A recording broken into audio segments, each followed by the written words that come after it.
अरविंद केजरीवाल की गिरफ्तारी के बाद आम आदमी पार्टी लगातार बीजेपी और केंद्र सरकार पर हमलावर है। मंगलवार को पहले दिल्ली की कैबिनेट मंत्री अतिशी ने प्रेस कॉन्फ्रेंस कर दावा किया कि उन्हें बीजेपी की तरफ से पार्टी में शामिल होने के लिए अप्रोच किया गया है। इसके बाद सौरभ भारद्वाज भी मीडिया के सामने आए और कहा कि रामलीला मैदान की रैली में भाजपा बौखला गई है और हमारे नेताओं को अरेस्ट करने की तैयारी कर रही है। सौरभ भारद्वाज ने कहा, 31 मार्च की रैली से पहले जब हम चर्चा के लिए बैठे तो लोगों की संख्या थी। पत्रकारों ने भी पूछा कि गिरफ्तार होने के बाद सिसोदिया संजय सिंह जेल के अंदर है, पार्टी के कन्वीनर अरविंद केजरीवाल जेल में हैं। क्या इस रैली में लोग आएंगे? क्या लोग का विश्वास आम आदमी पार्टी पर है? क्या आम आदमी पार्टी का संगठन खड़ा हुआ है या गिर गया है? 31 मार्च को रामलीला मैदान में लोगों की भीड़ देखकर भाजपा के होश उड़ गए, क्योंकि विपक्षी दलों के तमाम सबसे बड़े नेता उसे मंच पर एकत्र हुए थे। सौरभ भारद्वाज ने कहा, हमने इन नेताओं को फोन करके कहा कि हमारे नेता जेल में, हम दिल्ली में एक बड़ी रैली कर रहे हैं, हमारे पास इन लोगों के नंबर भी नहीं थे। हमने लोगों से नंबर मांग कर इनका फोन किया। उन्होंने कहा कि अरविंद केजरीवाल को गिरफ्तार किया गया है, हम जरूर आएंगे। इतने बड़े बड़े नेता आए कि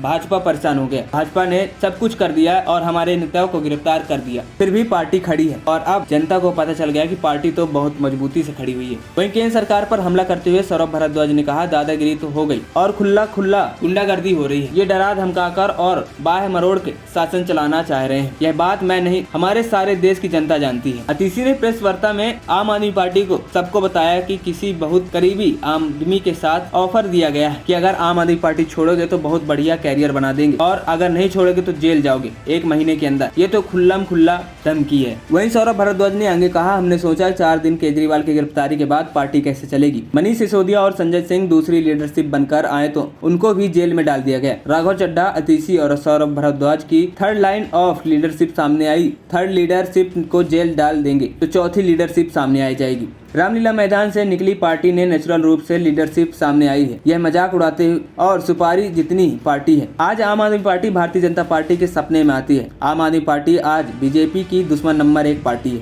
वहीं ईडी की पूछताछ के दौरान केजरीवाल द्वारा सौरभ भारद्वाज और अतिशी का नाम लेने पर सौरभ ने कहा, यह बयान सीबीआई और ईडी के दस्तावेज में 1.5 साल से है। ये बात अरविंद केजरीवाल की न्यायिक हिरासत के दौरान देश के एएसजी बोल रहे हैं। तो क्या मकसद है? बीजेपी सोशल मीडिया पर कैंपेन के लिए तैयार खड़ी है। देखो, अरविंद केजरीवाल ने 2 नेताओं को फंसा दिया। ये बीजेपी की फूहड़ पॉलिटिक स्ट्रेटेजी है। सौरभ भारद्वाज ने कहा, अंग्रेजों के जमाने में लोग सवाल पूछने से डरते थे, भारतीय जनता को डरा धमका कर राज करते थे और आज भाजपा सरकार लगभग वैसा ही कर रही है। उन्होंने कहा कि राघव चड्ढा जहाँ भी हैं, वह जेल में नहीं है, वह हमारे साथ है, तभी तो जेल में उनको भेजना चाहते हैं। हमारे साथ नहीं होते तो गिरफ्तार क्यों करते? वहीं इससे पहले दिल्ली सरकार की मंत्री अतिशी मरलोना ने एक प्रेस कॉन्फ्रेंस पर कहा, मेरे बहुत करीबी व्यक्ति के माध्यम से मुझे भारतीय जनता पार्टी ज्वाइन करने के लिए अप्रोच किया गया है। मुझे कहा गया है कि अगर मैं बीजेपी में शामिल हो जाऊं और अपना राजनीतिक करियर बचा लूं तो मुझे बहुत अच्छा ऑफर दिया जाएगा। अगर मैं ज्वाइन नहीं करती तो आने वाले 1 महीने में मुझे अरेस्ट कर लिया जाएगा। उन्होंने कहा कि अगले कुछ दिनों में आम आदमी पार्टी के कुछ और नेताओं को गिरफ्तार किया जा सकता है।